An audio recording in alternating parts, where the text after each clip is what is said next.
Каждый день тысячи людей проходят через это здание, спеша на свои поезда.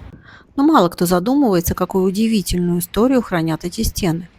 Сегодня я расскажу вам о Рижском центральном вокзале, свидетеле эпох, переживших империи и революции, войны и перестройки.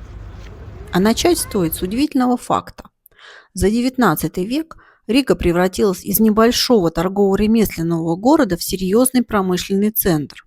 Если в 1800 году здесь жило всего 28 тысяч человек, то к 1897 население увеличилось до 256 тысяч, почти в 9 раз. И одним из главных факторов такого стремительного роста стало появление железных дорог. Представьте, еще в начале XIX века путь из Петербурга в Ригу занимал несколько недель. В конце того же века это же путешествие можно было совершить всего за пару дней благодаря паровозам. История этого вокзала началась более 1,5 века назад, когда железные дороги только начинали менять облик Европы.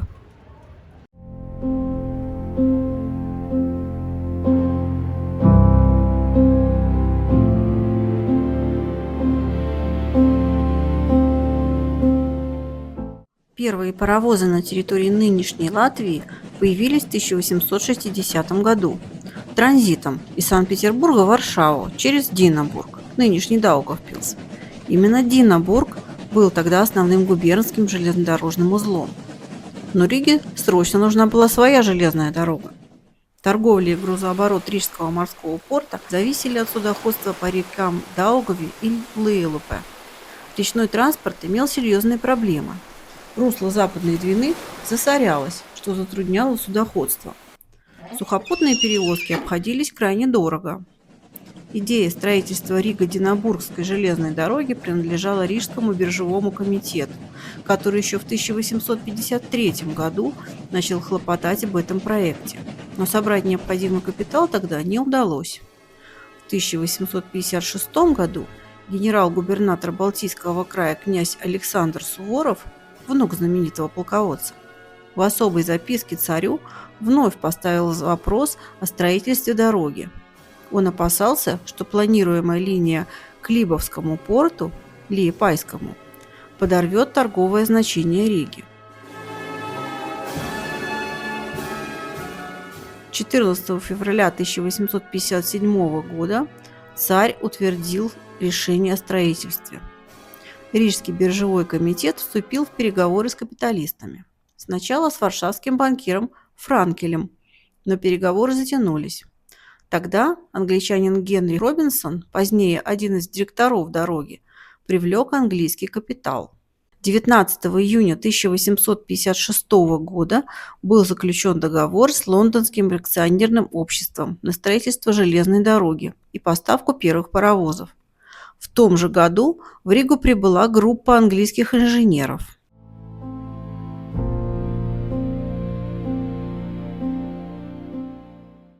«8 мая 1858 года. Торжественный момент. Генерал-губернатор Александр Суворов собственноручно, серебряной лопаткой и роскошной тачкой с серебряной оковкой бросил первые горсти земли, символически ознаменовав начало работ.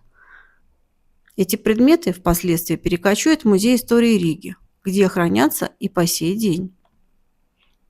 Проект первого вокзала разрабатывает известный архитектор Иоганн Даниэль Фельска, человек, который в то время занимал должность главного архитектора Риги. Кстати, у меня есть отдельное видео про отца и сына Фельска. Посмотрите, и вы удивитесь, как много они сделали для Риги. 25 сентября 1861 года официально открыто движение поездов на первой в Балтийском крае железной дороге между Ригой и Динабургом протяженностью 217 километров. А 12 октября того же года состоялось торжественное открытие самого вокзала. Это было скромное двухэтажное здание. Поначалу только 2 крытых перрона и 4 пути. На первом этаже – кассы и зал ожидания. На втором – канцелярия железнодорожной линии. В правом крыле – телеграф и контора начальника станции. В левом – почта и полиция. Рядом с вокзалом располагалась товарная станция на месте сегодняшней привокзальной площади до улицы Мариас. Там были платформы для погрузки, подъемный кран, вагонные весы, мастерские и депо. В Риге вокзал получил название Динабургский, а в Даугавпилсе или Динабурге, соответственно, Рижский. Строительство дороги дало толчок возникновению в Риге вагоностроения. Сначала сборка из импортных частей, а позже и самостоятельное производство. Затем появились новые линии. В 1868 году Рига-Митова, в 1871 году Рига-Мюльграбен, в 1873 году Рига-Болдераа. В этом же году был построен и железнодорожный, железный или Земгольский мост через Двину. Так как движение поездов было достаточно редким, то его использовали и пешеходы, а также повозки, за плату, конечно. Во время Первой мировой войны он был разрушен, затем восстановлен. В 1934 году был разобран для строительства нового моста. Сейчас от него можно увидеть две опоры, сохранившиеся в реке, недалеко от железнодорожного моста. Железнодорожное сообщение оказалось очень выгодным и пользовалось коммерческим успехом. И это было только начало.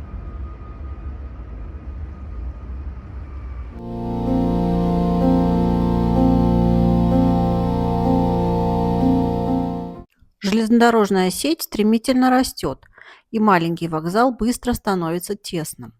Городское собрание вскоре решает увеличить здание вокзала и добавить к нему подъездных путей. Но история усложняется, и в этом ее удивительность. Долгое время здесь существовало не одно, а фактически два вокзальных пространства. В 1878 году Динабургский вокзал получает новое название – Рига-1. Это нижний вокзал, расположенный на уровне улицы.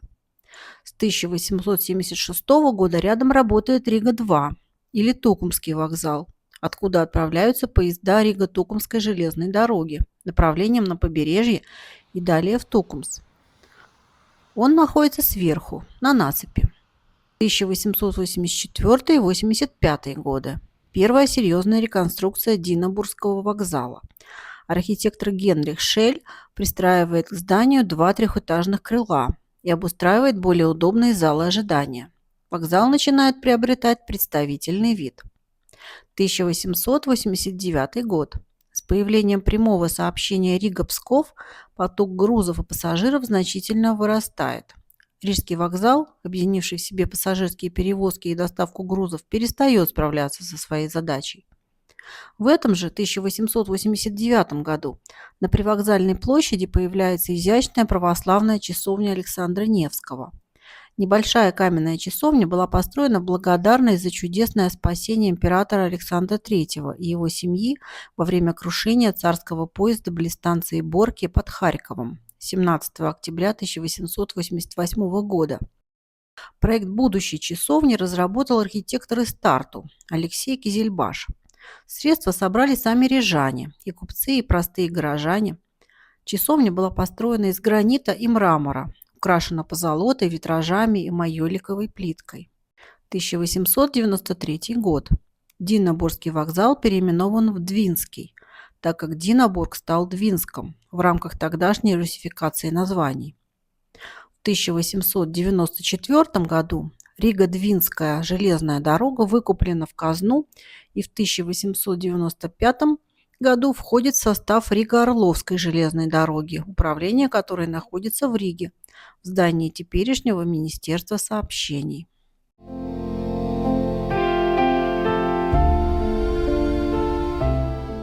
Ситуация с железнодорожными перевозками в Риге становилась критической. Два отдельных вокзала, Рига-1 и Рига-2, создавали хаос для пассажиров, а находящаяся тут же товарная станция была неудобна для обработки грузов. 1895 год – переломный. По распоряжению министра сообщений князя Хилкова для решения транспортной перегрузки Рижского вокзала была основана специальная комиссия. В результате долгих совещаний в феврале 1897 года в Петербурге комиссия пришла к выводу о том, что необходимо разделить грузовые и пассажирские перевозки. При этом была предложена организация централизованных станций для грузовых поездов, Рига товарная, сортировочная и станция в экспортном порту. Через 5 лет, в 1902 году, комиссия выносит еще одно решение. Необходимо построить одну центральную станцию для всех железнодорожных путей в Риге. Для реализации выбран треугольник между улицами Гоголя, Мельничной и Тургенева. Проект амбициозный. По примеру Нейштадтской станции в Дрездене с 4 пассажирскими платформами, одной почтовой платформой и 10 подъездными путями. На это выделено 22 миллиона рублей золотом. Работы начались 30 июня 1909 года. За 4 года построили дамбу между новым мостом и станцией, включая воздушный мост через улицы Московскую, Господскую, Пражскую и Гоголя. Построили виадуки через Мельничную и Романовскую улицы. И вот наступил торжественный момент. 27 апреля 1914 года. День, который войдет в историю Риги. Теплый весенний вечер. На набережной многотысячная толпа рижан. Балконы, окна переполнены народом. На реке флотилия лодок и пароходов, расцвеченная флагами. Новый мост весь во флагах и гирляндах. Открытие нового двухпутного железнодорожного моста и станции Рига Главная завершало важнейшую стадию в переустройстве центрального железнодорожного узла. Железная дорога теперь проходит над центральными улицами Риги. Для постройки моста потребовалось 8826 тонн металла. К возведению были привлечены множество заводов и фирм, например, Варшавский завод «Русский» и компания Камско-Воткинский казенный завод. Проекты железобетонных сооружений проверял адъюнкт-профессор Рижского политехнического института Всеволод Келдыш, тот самый, который позже станет генерал-майором инженерно-технической службы и отцом известного академика Мстислава Келдыша. Проект возглавлял инженер путей сообщения Андрей Верховский, который отдал этому делу 12 лет жизни. После торжественного богослужения архиепископ Рижский Иоанн окропил святой водой мостовые фермы и перерезал ленту. Мост был открыт для движения. Император Николай II на докладе об открытии моста собственноручно начертал: «Искренне благодарю и радуюсь окончанию постройки нового моста». К 1914 году с Двинского вокзала можно было уехать не только в Санкт-Петербург, Москву, Царицын, Севастополь, Ростов-на-Дону, Ревель, Одессу и другие города Российской империи, но и европейские столицы – Берлин, Париж. Вокзал становился важнейшим транспортным узлом региона. Никто в те дни не мог предположить, что через считанные месяцы начнется Первая мировая война.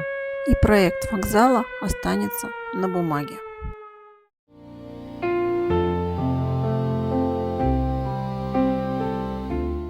После разрушений Первой мировой войны начинается восстановление. 1918 год. Провозглашение независимости Латвии. 1921 год.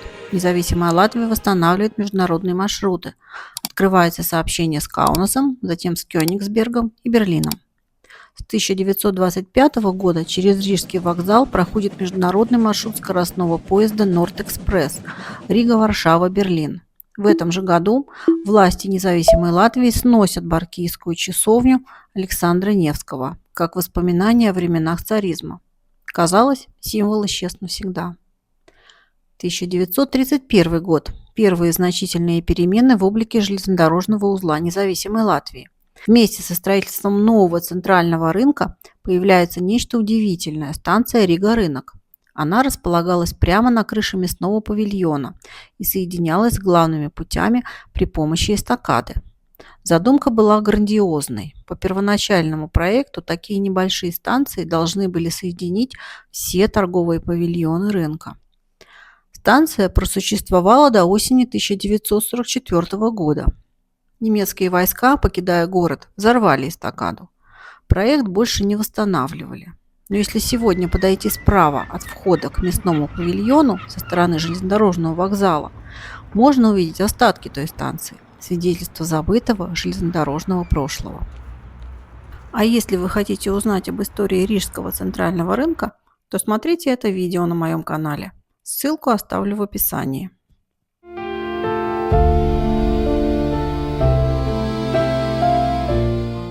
Весной 1935 года заговорили о новом грандиозном проекте. Министр сообщения Эйнберг отдал распоряжение собрать все данные для разработки нового проекта Рижской центральной станции.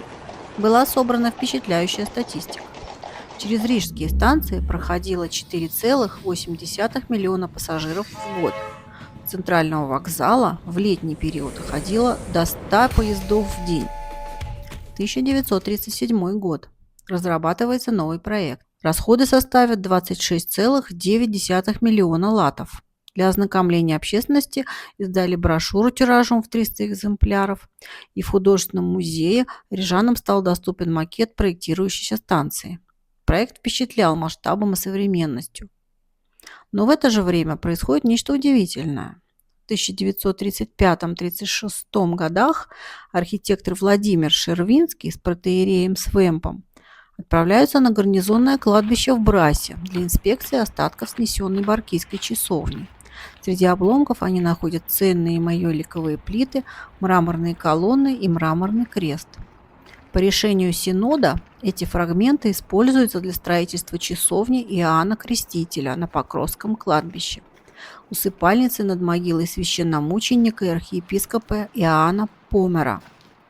Символ не умер, он перевоплотился. Часть истории вокзала обрела новую жизнь в другом месте. Но грандиозным планам нового вокзала не суждено было сбыться. Летом 1940 года в Латвию вошли советские войска.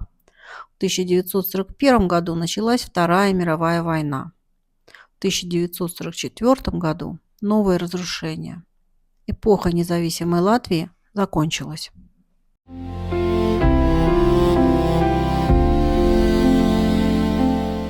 После войны рижане продолжают пользоваться тем, что осталось от вокзала постройки 1885 года.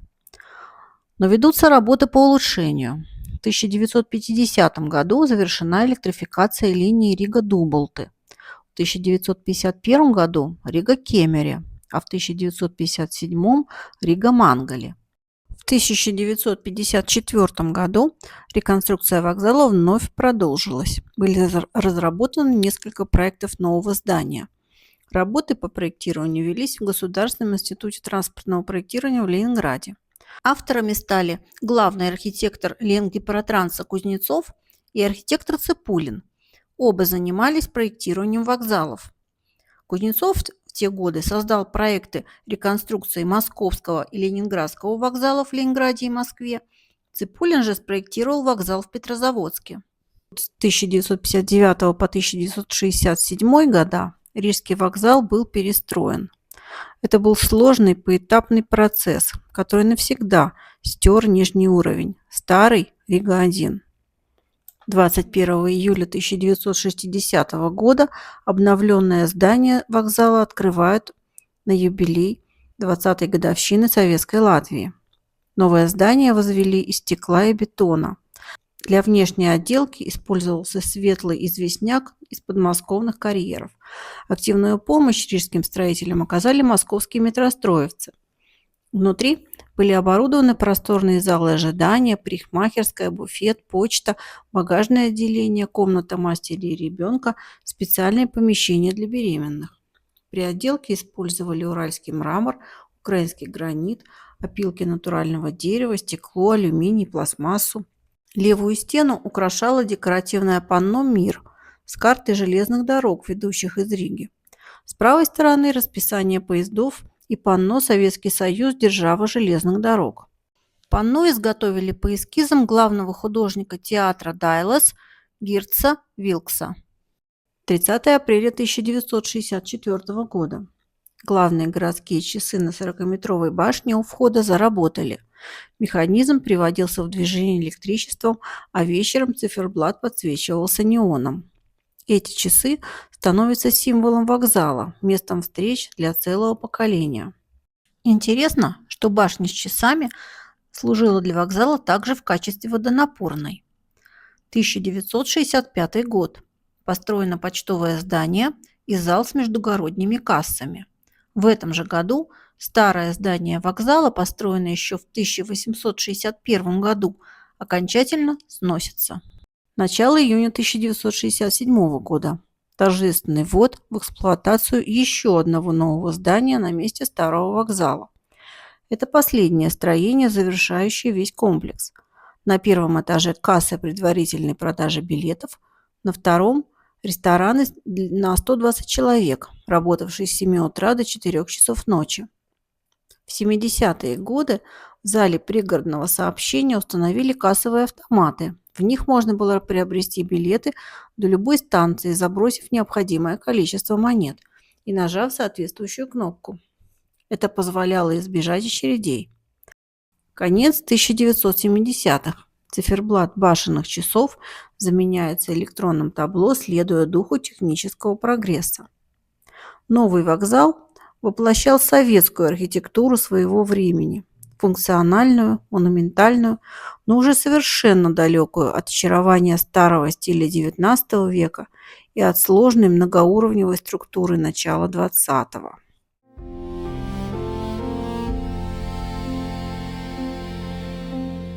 Латвия вновь обретает независимость в 1991 году, и вокзал продолжает свою службу в новых условиях. 2000 год. Вокзал временно закрывается на первую реконструкцию независимой Латвии. Работает тут быстро. 16 августа 2001 года. После косметической реконструкции вокзал вновь открывается, но это только начало преобразований. 2000-2003 годы. Вторая, более масштабная реконструкция. Это преображение меняет облик всего вокзального комплекса. Укрепляют несущие конструкции здания, ремонтируют крышу, меняют двери, окна и витрины. Изменен главный стеклянный фасад и обновлен каменный фундамент. Главное событие этого десятилетия – эволюция знаменитой башни с часами. Первая советская башня стала легендой, местом встреч для целого поколения рижан, но ее эпоха подходит к концу. В начале 2000-х годов легендарную советскую башню с часами сносят. Вместе с ней уходит целая эпоха. Время, отмеренное стрелками на ее циферблате. Но это не конец истории символа. Важнейшее нововведение – строительство 2 новых зданий торгового центра «Орига», которое органично интегрируется в вокзальный комплекс. Одно здание заняло бывшую автостоянку перед зданием вокзала, и вместе с торговым центром возвращаются часы. 8 мая 2003 года открыли торговый центр, а 4 сентября того же года – башню с часами. Новая башня высотой 43 метра, а вместе с надписью «Рига» достигает 46 метров. Она становится неотъемлемой частью здания «Орига». Она совершенно другая. Современная, квадратная, встроенная в угол торгового центра, на несколько метров перенесенная вглубь площади. Но на ней классический круглый циферблат со стрелками вместо прежних цифровых. Часы вернулись. До недавнего времени в башне был ресторан, но, видимо, не выдержал конкуренции и закрылся, несмотря на замечательный вид из окон. Изменился ли статус башни? Безусловно. Раньше она была самостоятельным ориентиром, доминантой площади. Сегодня она – элемент архитектуры большого торгового и транспортного комплекса. Но она здесь, и ее стрелки по-прежнему отсчитывают время в сердце Риги.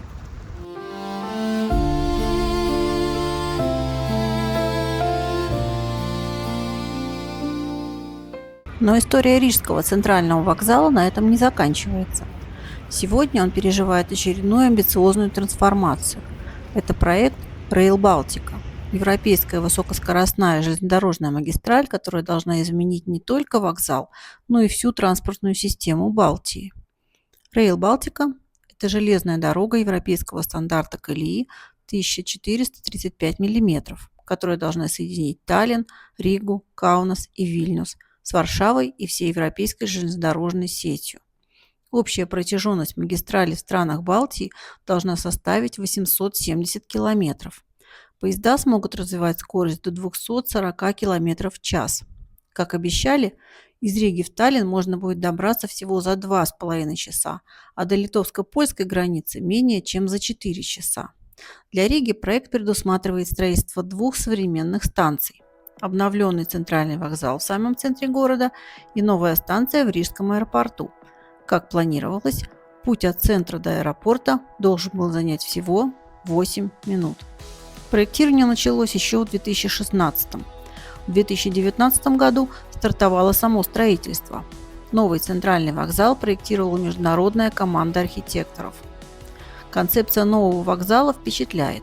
По первоначальному проекту это должен был быть современный мультимодальный транспортный узел, место, где встречаются поезда европейской и российской колеи, автобусы, трамваи, такси, футуристический дизайн, остекленные залы, просторные перроны. К 2026 году планировалось построить здание с 14 путями, 4 из которых европейской колеи для Rail Baltica.